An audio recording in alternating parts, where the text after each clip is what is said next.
The elements of what I've got here are the kind of things that a huge Pirates fan should find really just amazing stuff that makes them feel over the moon. This is just awesome.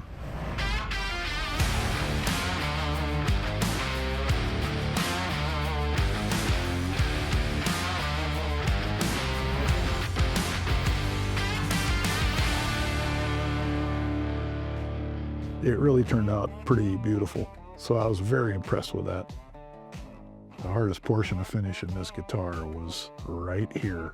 I tried to make the finish of this guitar so that it had a little bit of translucence because I wanted to show the grain of the wood. So I wanted to be a translucent burst, but I knew I was going to use yellow and gold, so I didn't want it to be a brown burst. I wanted it to be almost black.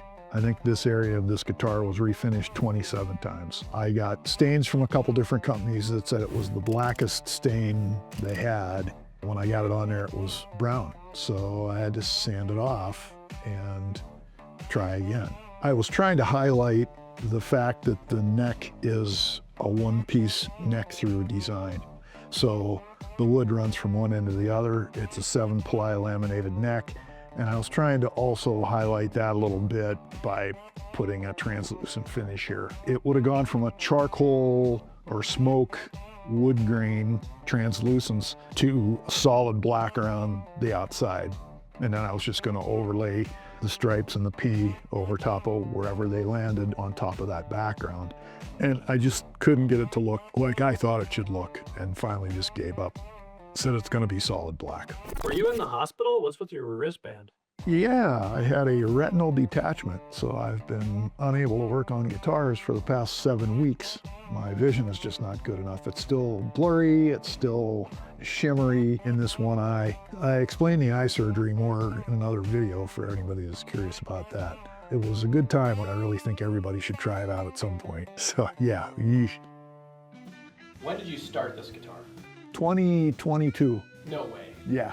There were times that I just wouldn't touch it for a period of sometimes months because I was trying to think my way through problems and figure out what I was going to do to fix it.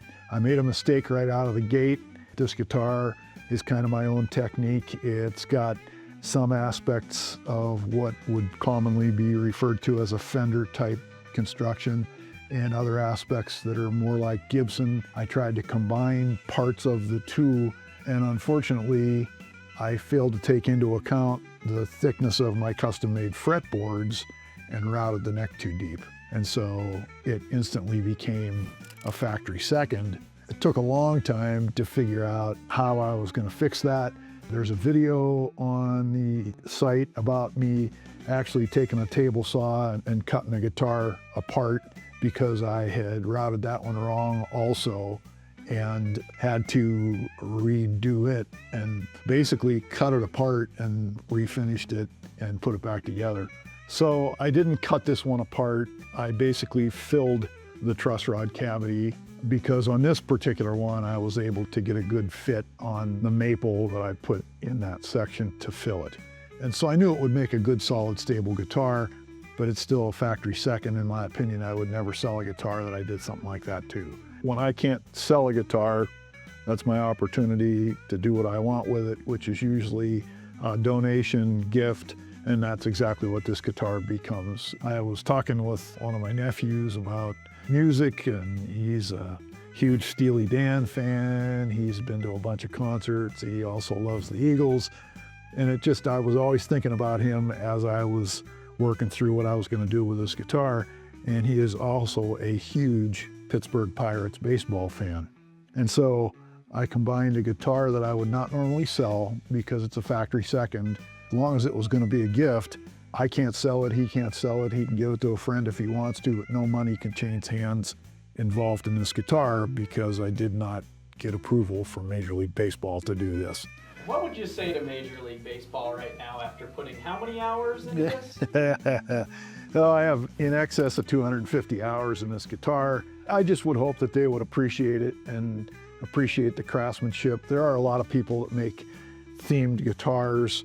I would hope that it was something that they would value. You know, maybe it ends up hanging in the stadium someday in one of the bars or restaurants or offices. Who knows?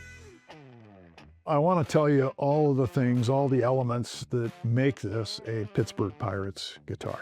So the Pirates colors for years and years have been black and yellow, and so that's where this guitar started. So I knew I wanted to do something in a black and yellow gold. In addition to that, of course, there's the crossed baseball bats, the Pirates logo, gold hardware, the distinctive Pittsburgh P for the Pirates. I wrapped the pickups in Pirates fabric. Each of the fret markers is a tiny Pittsburgh Pirates P, so they're shaped like this P to mark all the frets. Probably the most distinctive thing, which is their major wins, are all engraved on the truss rod cover from 1909 through 1979. And all of these Ps were done by my sister at her trophy shop, and that's Frank Jones Trophies in Norristown, Pennsylvania. The little family tie that those ended up on this guitar, and a big nod to Frank Jones, because that just added a nice special touch to the guitar. The elements of what I've got here are the kind of things that a huge Pirates fan should find really just amazing stuff that makes them feel over the moon. This is just awesome. Now we'll talk about what makes it a guitar. As I said before, 7-ply neck through construction of this guitar. So it's a completely playable guitar. So gold frets. Right now it's strung with 9s. It's got hot rodded humbucker pickups, which are a little hotter than standard humbuckers. They're from Seymour Duncan. 1 volume, 1 tone for each pickup. So a standard guitar shape like this would be a Strat design, and usually that would be a 3 pickup guitar with a knife switch that switches back and forth in combinations. I did 2 humbucker pickups just because it's a little more of a rocker, and then with that configuration, usually they do a volume and tone for each pickup and a 3-way switch. So this pickup, both pickups, this pickup. When I started on this guitar, I wanted to make it a Strat shape, and then I got working on it. In fact, I think I already had the sides glued onto the neck. Thought, oh, I want to just do something a little more interesting there. I think I had been looking at some Rickenbackers or guitars that had this basic body shape as a primary part of it, and so I just took the sander one day and started sanding contours until I came up with the contours that are into the sides here. These out here are sharper. Here's is a little bit softer radius. There's a slight arm bevel here, and then the entire back is just angled. So it serves as a belly cutout, but the whole thing has that shape all the way around. What I was really trying to achieve with this was something that was lightning fast and had some really sleek, cool curves to it. Baseball, if you hit that ball, you better be moving. If you're fielding that ball, you also better be moving. It's split-second decisions, and I wanted a guitar that ripped. That's how I came up with the shape of this guitar. In the third 50 hours, I learned never to build another guitar with gloss finish, because, oh man, it's hard. It's really hard to get a gloss finish looking good. Guys that do it all the time have learned some techniques. The fact that I refinished this so many times didn't help. I think I could knock out a gloss finish guitar in a third of the time or less of what it took me to get this thing done. But I really prefer hand-rubbed oil finish as opposed to gloss. Gloss is hard. It's an art form. It's something that, you got to have some real talent to do and work at till you get it right. I used to paint cars and custom paint cars. A lot of the cars that I did, we would do some murals and some touches and shading and so forth. And so there'd be times where we would cut out a sort of stencil and hold it off of the finish and spray through it to get a certain effect. This was relatively simple because this was more of a mask it off and spray it and then reverse mask it and spray it again.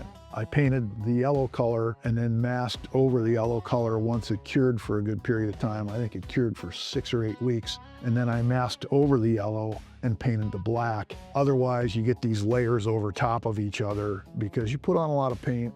It helps keep the finish more gloss and looking less like I stacked this layer of paint on top of this layer of paint on top of this layer of paint. So it was masked, sprayed, reverse masked, sprayed again, and then clear coated. I learned to persevere. They always say that the mark of a good luthier is not that you never make a mistake, but if you make a mistake, that you learn how to fix it. And that's exactly what happened with this guitar. I did learn to do some gloss and maybe some of the coatings I would use again in the future. I'd never put any kind of pickup covers on before. So I learned a lot of different elements working on this guitar because it's just so much different than any of the other stuff I did. I never did a guitar as a showpiece. I just did them as a good functional guitar and tried to make them look beautiful, but not to detail like this.